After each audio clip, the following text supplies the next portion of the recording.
গাজীপুরের শ্রীপুরে রফিকুল ইসলাম মডেল স্কুলে 2026 সালের বার্ষিক ক্রীড়া এবং সাংস্কৃতিক অনুষ্ঠান উৎসব মুখর পরিবেশে অনুষ্ঠিত হয়েছে। বিদ্যালয়ের শিক্ষার্থী, শিক্ষক এবং অভিভাবক সহ এলাকার বিভিন্ন শ্রেণী পেশার মানুষ এতে স্বতঃস্ফূর্ত অংশগ্রহণ করেন। এতে প্রধান অতিথি ছিলেন শ্রীপুর পৌর বিএনপির আহ্বায়ক সদস্য শরীফ মোহাম্মদ সিদ্দিকী। আশরাফুল আলম সরকারের প্রতিবেদনে থাকছে বিস্তারিত। শ্রীপুরে রফিকুল ইসলাম মডেল স্কুলে 2026 সালের বার্ষিক ক্রীড়া এবং সাংস্কৃতিক অনুষ্ঠান সোমবার দিনব্যাপী উৎসব মুখর পরিবেশে অনুষ্ঠিত হয়েছে। অনুষ্ঠানে বিদ্যালয়ের শিক্ষার্থী, শিক্ষক এবং অভিভাবক সহ বিভিন্ন শ্রেণী পেশার মানুষ স্বতঃস্ফূর্তভাবে অংশগ্রহণ করেন। উদ্বোধক হিসেবে উপস্থিত ছিলেন উপজেলা ছাত্রদলের নেতা নাসিম মণ্ডল এবং প্রধান অতিথি হিসেবে শ্রীপুর পৌর বিএনপির আহ্বায়ক সদস্য প্রতিষ্ঠাতার সাংগঠনিক সম্পাদক শরীফ মোহাম্মদ সিদ্দিকী। অনুষ্ঠানে বক্তারা বিদ্যালয়ের প্রতিষ্ঠাতা পরিচালক মোহাম্মদ নাইম হাসান রাসেলের শিক্ষাবান্ধব দৃষ্টিভঙ্গি এবং পরিকল্পিত ব্যবস্থাপনার ভূয়সী প্রশংসা করেন।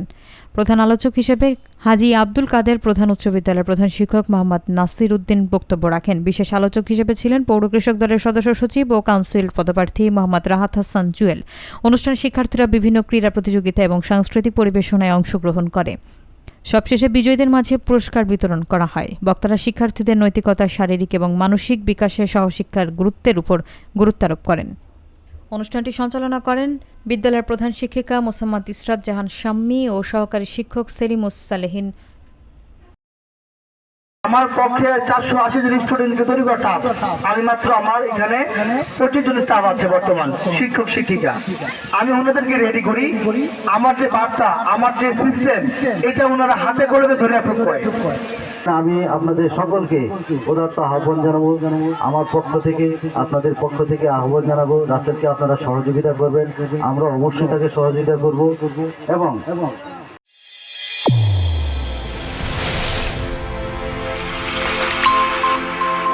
চ্যানেল A1 হৃদয়ের স্পন্দন।